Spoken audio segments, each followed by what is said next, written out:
I am Lisa Singer. I am the Senior Director Event Programming at MediaPost, and this is Brand Insider BTS, where I get to pull back the curtain on some of the most influential women marketers today. And with me is Mandy Rassi. She is the SVP, Chief Marketing Officer at Michael's Stores. Hey, Mandy.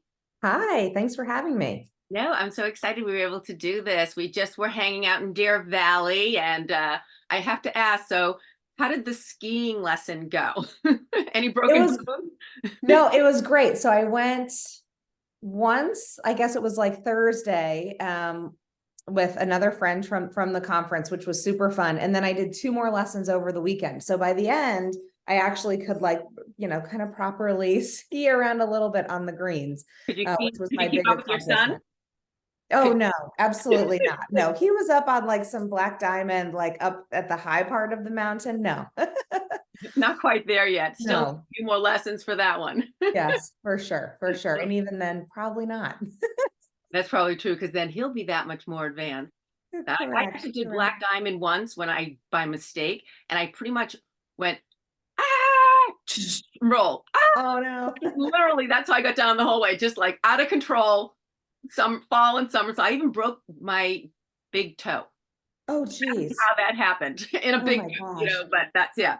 So anyway, that's my black diamond skiing experience. So the next event when we're where they're skiing, we should go together because I think we're probably sound like Yes, we the we level. can do like some greens, nice and easy. It'll be good. Yeah. That sounds perfect. All right.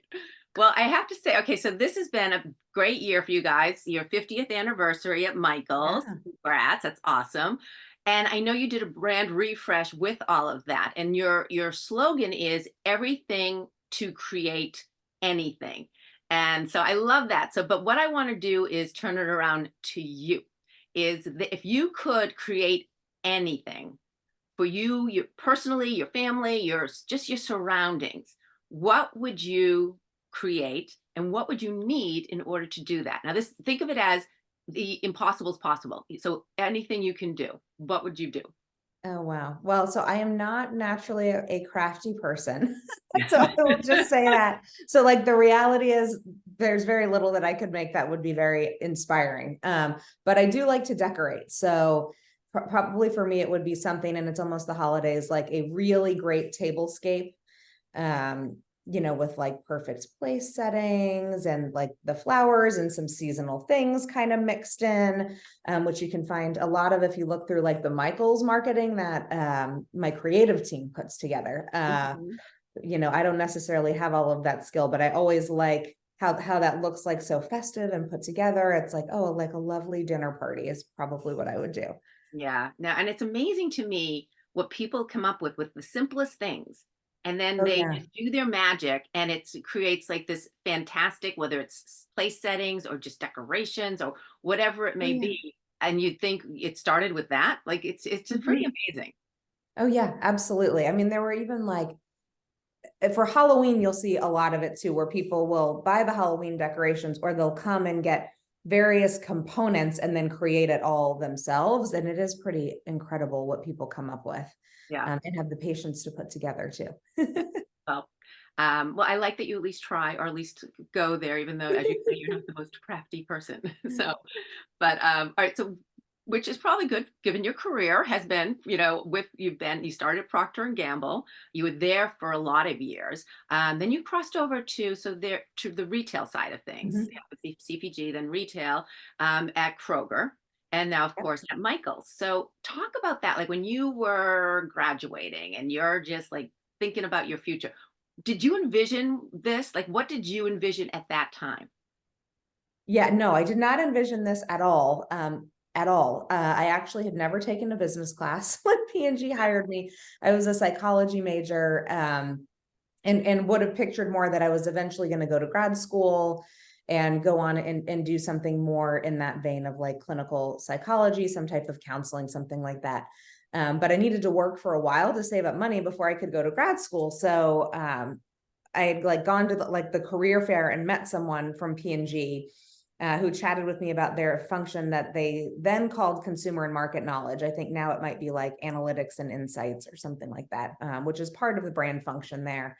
Um, And it's a lot of like data analytics, research, innovation and strategy. And so I thought like, oh, okay, I'll go try this for a couple years. And somehow they hired me, even though I really didn't know very much about business at all.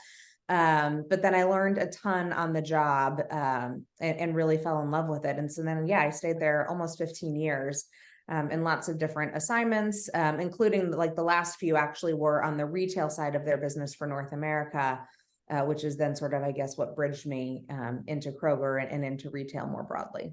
Yeah. Well, I'm curious though, because just even, and I think this is something for especially someone just starting out and they're not necessarily sure. You have ideas of what you want to do, but going to like this, fair that will, for terms of different job fairs, find out what is out there. And then even just trying something like what was it about P&G? Because it doesn't seem like, as you said, was really in your wheelhouse or where in your Yeah. envisioned, but what was it about that made you take the job? I mean, was it simply the money or did something feel right when you spoke with the person or?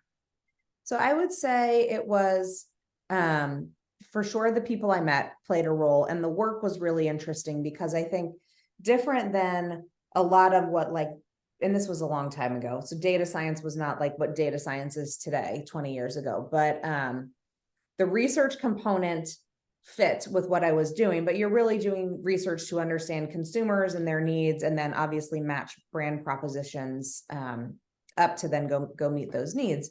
And so the work sounded interesting. It did fit nicely because I had done a lot of research um, through my course in college, especially my senior year. I had done a big year-long research thesis. So the way of thinking about people and also like psychology and anthropology is very much like studying people and how they think and cultures and sort of how all of that works. So it was in that way a logical bridge to what I ended up doing at P&G, just applied for a more commercial process really. But also, yes, the people were fantastic, and P&G takes an approach that they hire more for the types of skills that you have, but more like strategic thinking, leadership, analytical skills, more than any one degree or course of study. And the theory is like they want you to stay for a career. So there is really phenomenal training that goes on almost your whole career there. So like each time you would also get to a new level, they would have different like sort of brand manager college or like director college. So you were always getting trained. And for me, it was a good fit because while I didn't have the background in business, the fact that I was going into a function that had a lot of research components and data components to it, which were skills I did have, and then combined with the fact of their mentality about training was uniquely sort of a good fit for me. And you start in a cohort, which was really nice coming right out of undergrad, to start with like 20 or 30 people in similar roles that still are some of my dearest friends, even now, many years later. So yeah, I think it just sort of like clicked, and then I really enjoyed it. I got to learn a ton, work on some great brands. My first assignment was on Old Spice. So I had been a women's studies minor and got placed on, at that point, it was the only male brand in the company. Because Gillette had not even been acquired at that point. Of course, you're So the it perfect was, fit for that, but go on. yeah, exactly. But it was really fun. This was before Old Spice was like what it is now. It was like the very beginning of that journey. So it also was sort of a unique, sort of fun assignment with a really young team that was on it, trying to take this brand that was really old and figure out how to make it somewhat cool and relevant, and figure out how to grow it, which was fun because even though P&G has tons of data, all the data they had at that point was about women. So we didn't have all of the benchmarks and databases to go to as we were looking at things. So a lot of it was spending time with, like, at that point, the target really is like teen and like early 20 something guys. So it was, one was kind of the phase of life also that a lot of us in the team were on, which probably helped. But a lot of it was like gut trial and error, trying to figure out what we thought would work. And then from there, I went to the global laundry business, which could not be further on the other extreme of like very established, huge business for P&G, all of the R&D and data that you could ever want, probably. So I was able to have a variety of interesting assignments. I worked on new business for a while, and then went to the retail side. So I think P&G uniquely also sort of fit with how I like to operate, and that you get a lot of change really frequently. So you're, at least then you were moving assignments like every 2 to 3 years. So nothing ever really got stale. You just kept getting like, you build a skill and then you get to go apply it in a new way and then learn some new things and sort of logically progress. Mhm. Um, so it just sort of felt like that worked for sort of how I like to operate as well, and feel like I'm always continuing to grow, and it's really architected that way.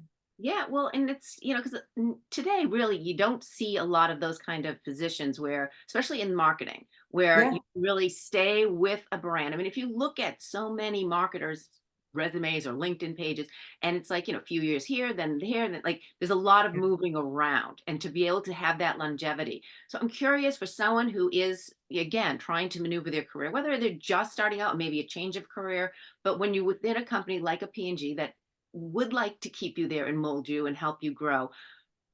How did you grow? Like, how were you? Do you wait for them to sort of move you? Did you need to maneuver it? Did you need to go after it? Because that's a skill in itself. Yeah, I think it very much depends on the company you're in, but in general, I always tell people that you have to own your career. So even if you're in a company like a P&G that has pretty structured ways of doing it, it's also a massive company. So there are lots of different next assignments you could take often. And I think there are some people who will have their map like, okay, I know 10 years from now, this is what I want to be doing. I was never exactly one of those people. So I was more like, what are the experiences that I want to have? What sounds like it would be fun to work on? And then and I like variety. So a lot of it was like, okay, do current business. Well, now I want to do new business. Like now I've done the brand side, I want to do the retail side. But you have to have an opinion about it yourself. I think too often, especially newer, in like people who are younger in their careers, expect that like they're going to show up and your company is going to give you the map of Right. like, okay, you're going to go here and then there, and then you're going to get promoted. And I think especially as marketing has evolved, that just doesn't really exist. There's no one path, even within bigger companies, right? Because if you think of even within marketing, there's more traditional brand management, there's media, there's performance marketing. And ultimately, if you want to become more senior in marketing, you need to do some of all of that. But then there are people who really love like media, for example, and then they'll build a whole career in media. But I think so much of it when you're young in your career is, one, you have the luxury of taking chances at that point in time, probably differently than you will later in life with different financial obligations and things. To really maximize the learning. I think that's one thing that's always guided me of like, okay, if I take a job where I feel like I already know how to do all of that, I'm probably not going to grow as much.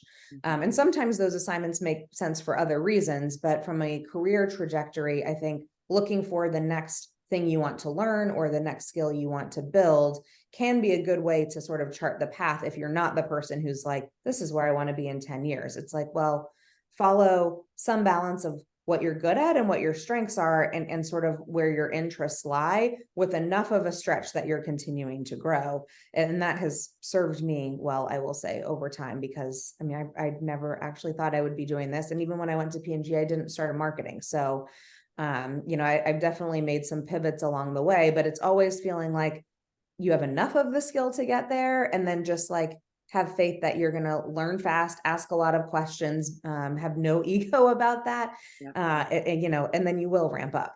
Yeah. And well, I think it also makes sense in the sense you're choosing things that excite you or that interest Yes. you or whatever, because let's face it, you're going to do a better job if it interests you. Once it starts getting Yes. stale or once it starts boring you, then it's kind of, you just glide through it. And that can't be good for you Yeah. or for the company you're working for. But like, so say and you've talked a little bit about how you maneuvered through, but to get to the C suite. And that's not always easy, especially in retail and CPG for women in the industry. But you're there and someone wants to be you. Someone wants to, obviously not maybe follow your exact path, since as you say, you Mhm. don't necessarily have that direct path. But what do you tell that person? What do you advise them? I would say the biggest thing is be always learning, especially in marketing today, because it changes so frequently. And there's a lot of data, there's a lot of technology. Obviously, AI is a big topic we talked about a lot last week in Deer Valley. So you have to always be learning and progressing so that you stay current. I think especially as you start to get to those mid and then more senior levels, remaining a practitioner, I think, is critically important, because ultimately you're going to be, even if you're not the person fingers on keyboard, you need to understand what it takes to get things done. And I think having breadth of experience early in your career, if you want to ultimately be running the whole organization, you do need to be a little bit of a Swiss Army knife that, like, I can go from a meeting on media and then go into a creative review and then go into a tech meeting, like in the span of 3 hours. So you have to know enough about all the parts and pieces. And the only way you're going to do that is by saying yes to some of those experiences younger in your career. And then even as you progress out of it, stay current. Like, I read a ton. I listen to lots of podcasts. I go to conferences and chat with other people to hear what other brands are doing, or hear, what new potential agency partners might be doing, because it is always evolving. And I think, even if you say like, oh, I want to be a CMO 15 years from now, a lot of the details of how the marketing is getting done will probably be different than how they are today. But if you build a skill to know how to learn and be flexible and adapt to new environments, you're going to ultimately be more successful than if it's, like, well, I just really want to do brand marketing and I'm just going to do brand marketing from here to the top. At some point that will become limiting for you, because marketing is now so varied, and you really do need to have an ability to flex and flow. And then, by the way, also have really good business sense to then also go to the board meeting conversations and not just be the marketing person, but also understand the role that marketing plays in driving the business forward, where you fit within the overall company P&L and what the levers are, so that you can contribute as a leader on that team as well, not just like the leader of your function. Right. Well, and also as the CMO, you wear that hat. You wear that financial hat. Where Oh yeah. when you're like VP of marketing or doing analytics, whatever it is, then if your focus is how do you improve what you're doing in that area, as opposed to the CMO, you have to think the big picture. So Yeah. having that business set. I mean, do you recommend? I mean, it's not. I don't. You didn't do that I'm aware of. But do you recommend taking business classes to do all those things, or just is it just Oh, more for sure. learning as Yes. you're going? For sure. If you can get the classroom training, that is a perfect place to start. And then I would say just ask questions. Like, the way that I learned everything about a P&L is I had some really good finance partners early in my career at P&G who sat down and walked me through it. We owned the volume forecast, so that also really helped, because you literally would learn in the math of what drives the business and how to drive volume on whatever your initiative is. But I think too often marketers are afraid to wade into the financial, kind of very businessy side. We want to be more creative, and that's important too. But ultimately, I would say not being afraid to learn a lot about finance. Frankly, like in all of my marketing leadership assignments, my finance person has been like my right-hand person. Because it is just such an important relationship to see how the two kind of fit together. And usually you're managing a really large budget and you have to make choices within that as well. So in order to make the right priority calls with the investment of people and of dollars that you have, you need to understand what's going to drive the business and be pretty sure you're making the right choices. Yeah, no, it totally makes sense. Well, all right, I'm curious. What do people get wrong about you when they first meet you? What do they maybe assume about you and just don't get it right? Oh, that's a good question. I think people think I'm more extroverted than I am, sometimes, and some of that is probably like learned behavior over like 25 years of working in corporate America. Like, I'm sort of an introvert who can show up as an extrovert, and I do really enjoy being with my team and being with people, but then I will need like my own time to sort of think and decompress, and sort of make sense of things, Mhm. is probably one. Yeah, I don't know. That's probably the biggest thing of like right off the bat. I don't know. You could probably tell me more as you've gotten to know me, but Yeah, you're also, I would say, I mean, I get that. And that I think I mean, I feel like that's me too. Like I'm very outgoing in general, but then when I need my downtime, I need my downtime. But I would say about you is you are a little, you watch a little, or you know what I mean? Like I felt like it took a little bit to get to feel like I could be like, "Hey Mandy," you know what I mean? Like it's oh, like that's true. there's a Yeah. little bit of reserve there, and I Uh-huh. don't know, you kind of, I think you're just setting the stage or feeling it out or just feeling whatever it is. Maybe you're just more quiet, like more shy. Uh-huh. You don't come across that way because then you're this really successful woman who's then doing these major presentations and you're talking with people. So, but I remember at first it's a little intimidating. Like for me, when I first was approaching you, I felt like, hi, like I didn't know how to like do it. And then as I've gotten to know you now from the past couple of events, it's like, hey, like you're totally like very cool and very, and not that I didn't think you were that, but I don't know, it was just a Yeah, little no, that's intimidating. very true. Like I used to have a manager also, like I have to watch my face because when I think I make like a very serious face and I listen a lot. So sometimes, especially like in a forum where I don't know people, you are exactly right. I'm probably going to first come and sort of listen, figure out what's going on. But anyway, I had a boss who used to text me in meetings like, "You're making that face. Stop making that face." I'm like, "I'm just thinking. Like I'm not angry. I'm really just thinking. It's okay." I know, but that's annoying too when you're not smiling and people think you're mad. It's just like, what are you going to do? Sit there like this the whole time? Then people Uh-huh, like right. putting a net over you, and See, that's why I travel with my VP of marketing, Amy, who I know you also know, who could not be more the opposite. She's like your best friend in 30 seconds. You're like, you feel like you've known her forever. So I'm like, she's a good it's a good counterpart buffer for to me. like get it going.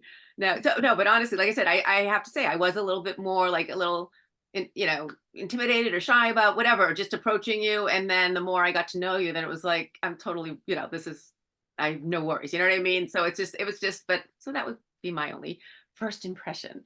Um, so anyway, I'm curious, what's the hardest thing you've ever had to overcome? And I mean it in a, it could be in your career, but personally, not necessarily a campaign or a particular strategy. Like maybe, or it could be with your family, whatever it is, but Yeah. that challenge that maybe seemed insurmountable or unsurmountable, it seemed very overwhelming. And then you did finally get through it. And how did you do that? Yeah.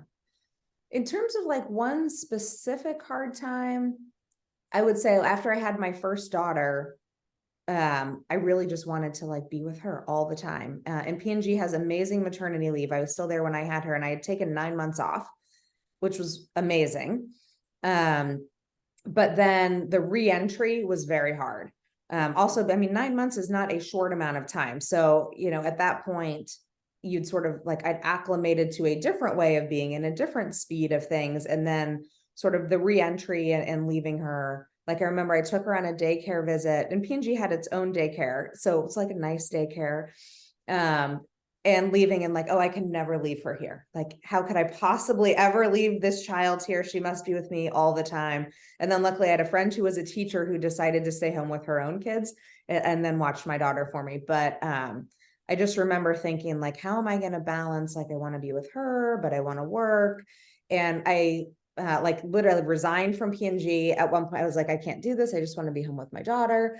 And I had a boss who was amazing, who at that point I had known. This was the second or third time I had worked for her. So she knew me pretty well. And she was like, you do not want to do this. She was like, I know it feels that way right now, but I know you really well. Everything is a season. And she's like, I promise you this season will pass. And then you're going to regret that you walked away because like it will be harder to come back years later. And she helped me architect so I could work 70%. So I did alternating 3 and 4 day weeks. She paired me up with a mentor who had done that. Who ended up being a mentor for me for a long time on multiple topics, but who really helped me figure out like how can I do a great job at work, but also have better balance at home. And I think that's true probably for a lot of us sort of type A super achiever. Like I think I had a hard time figuring out how not to have work be this all encompassing thing. Um, or not be like, oh no, I just want to be like super zoned in at home, but to actually learn like you can do both things well. um, with intention.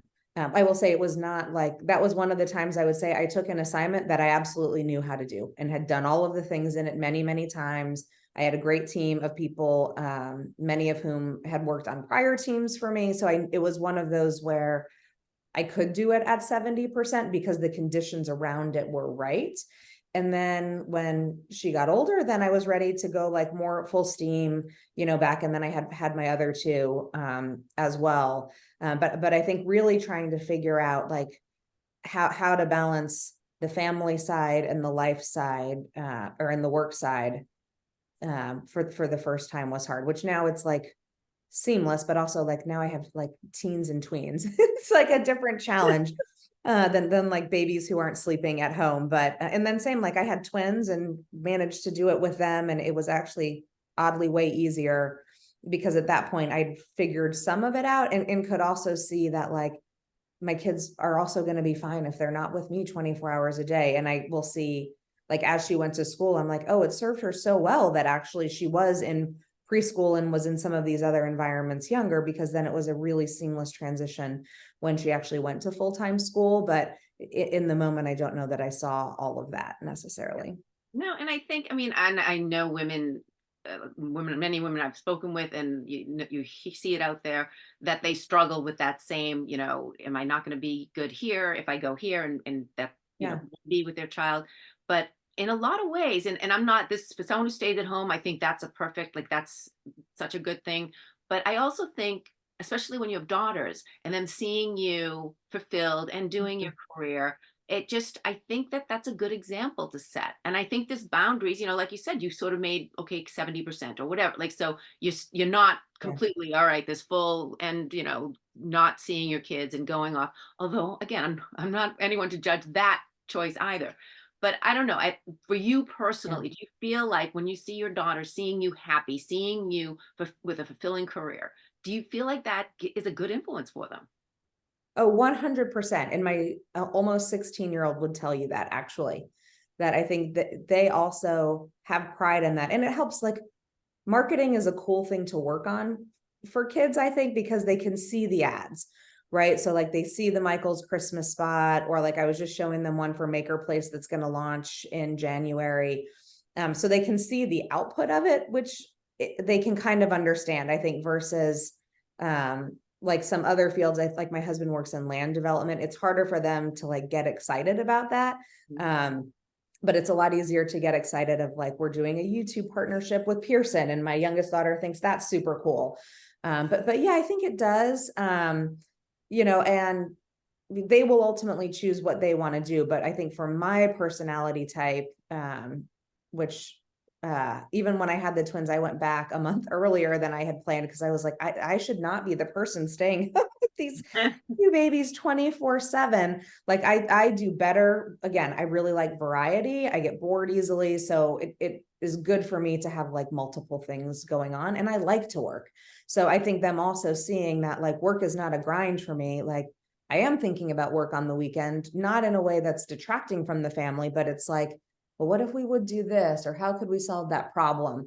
And I think it's good for them to see that, like, if you choose the right things, actually you can really enjoy your work, which doesn't mean like every day is Disneyland or you like every single thing you're doing, but on the whole, that it's a net positive. And I hope that's what they will take away too, that it's like you should choose your career based on what your interests are, based on what your strengths are. And then, it really can be so positive versus choosing it for like where you think you're going to make the most money or what you think you're supposed to do. Probably is not going to serve you well. So hopefully they take that away. I'm I sure probably drive them a lot less crazy, the fact because that I have a job. yes, well, that's true too. It's like, yeah, mom, we're good. I'm sure you're Yes. good. But I also have to give a shout out to the twins, since I myself am a twin with a twin brother. So very cool. I mean, I know it's a handful, at least from what I hear from my mom, but especially my mother had my sister's older. So like we were like within like 2 years of each other. So she Oh, has like wow. a Yeah, toddler that's a and lot. twin babies at once. So yeah, we hear about that a lot too. But anyway. I have to. So you guys do so many great, activations and things at Michael's. And you recently did one where you loaded up buses and brought beads to different locations, and then everyone could make their own bracelets and swap them out. Kind of like for the Swifties out there who do Mhm. that. But so you wrote when as I always say, I do my snooping, and you wrote in on LinkedIn, it's a time to make memories, and that it's a perfect example of living our purpose to fuel the joy of creativity, which of course is perfect for Michael's. And it's such a wonderful, I think it's a wonderful activation that you guys did. But I want you to share a memory or an example of when you were living your purpose, and how did that fuel your joy? Like for you personally, for Mandy personally. Um, so I am not one of these people who has like a purpose statement written for my life. Though I've gone to many exec coaching things that say I should do that. Um, I think a lot of my motivator, and I think probably why I studied psychology in the first place, is like, how do we create a better world for people, like somehow making a difference. And I think in business, for me, it's a lot of like working on brands that make a difference in people's lives. Even if it's small things, but like working at Kroger, right? You were feeding people. And especially during the pandemic, I think me and my team had a very clear sense of like what we were doing was bigger than selling groceries. At a time when everything was uncertain. I mean, I remember like wiping the groceries down, like everyone was worried about everything. And the fact that we could keep the stores open. I mean, I was like hunting down plexiglass on Saturday morning, trying to figure out how we could get the stores sort of outfitted to be safe for our associates, to be safe for our customers.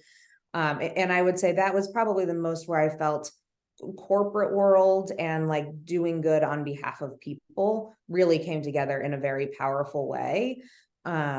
That did make a difference. And then obviously we had the healthcare business as well. So there was the whole once vaccines became available, we did a lot of efforts around encouraging people to get vaccinated, getting the word out about Kroger having the vaccines, no appointment needed, stuff like that to try to help people move forward in a really challenging time. I will say it's the most I think I have ever worked, ever, like 24/7 in the early days. But it didn't feel like work at all, because there was just like such a greater need to do it. And frankly, I felt very lucky to be in a place where the thing I was working on, you actually felt like you could help, and something that felt like this overwhelming moment for all of us and for society. And like, how do we overcome this? It gave like a weird sense of control of like, okay, I'm at least in a seat where me, my team, my business partners can actually make something of a difference to people in the way that we show up on this. So that was probably, I would say, the place where I felt it, the most. No, that sounds awesome. It's incredible, I mean, experience for you at a time, like you said, when everyone's going through so much, that you were able to step up in your way. And whether it's, I mean, that's a big way, actually, not just a little way, but even those little things, that you can touch the people around you. I think that's an amazing. Curious, just really quickly, last question. When do you feel most alive? What makes you feel most alive? So I think it depends, like work versus home. I mean, we love doing things as a family. So I would say traveling to new places with my family would be number one on the list. Like even we hadn't been to Deer Valley, which, is not the most exotic foreign location, but I super love fun that to be chocolate. there and like, yeah, like see my kids skiing, see them see like big mountains for the first time.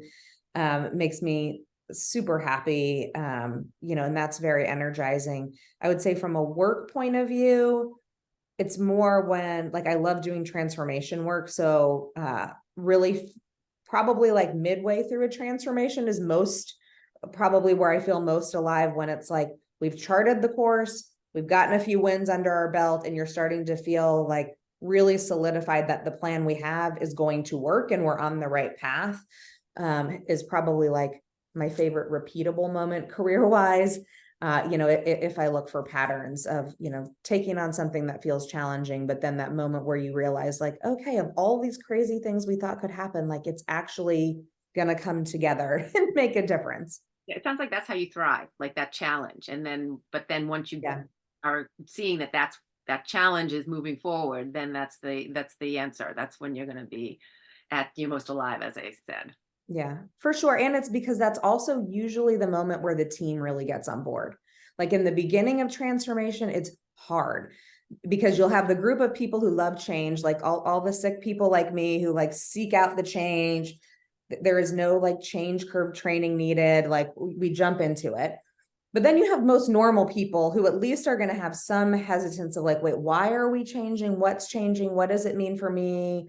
How am I going to work with that person? And it's really messy. But then normally once you get enough of the way in where some things start to come together and people can see wins on the board, then you get that momentum where now the vast majority of the organization has sort of come through that change curve and you've gotten kind of that middle group of adopters, beyond the first followers, to really get behind it, which is also just a great feeling to be part of a team that is really committed and going after it. And I think it feels like it's an accomplishment. It's like you're Yeah. proud, like definitely. Well, I love that. And Mandy, thank you so much. We could keep talking forever. So this is awesome. I really appreciate you doing this. Yeah. Thanks so much for having me. It was nice to chat with you. Yeah, and thank you for watching. And as I always say, if you know any woman marketer, or maybe you know of a woman marketer, brand marketer who you want to hear more about and maybe pull back the curtain, just let me know and I will do my best to get her. So thank you for watching. And Mandy, thanks again. Thank you.